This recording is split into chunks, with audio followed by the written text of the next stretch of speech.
Oftentimes, a business has to temporarily shut down when structural maintenance is required, but not in the case of the world-famous Mel's Diner in Bonita Springs, Florida.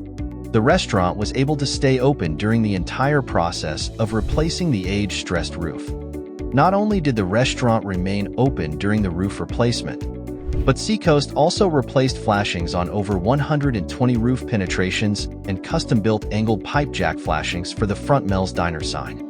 After comprehensive thermo-imaging provided by drone scans, Seacoast Building and Design technicians could define exactly what needed attention.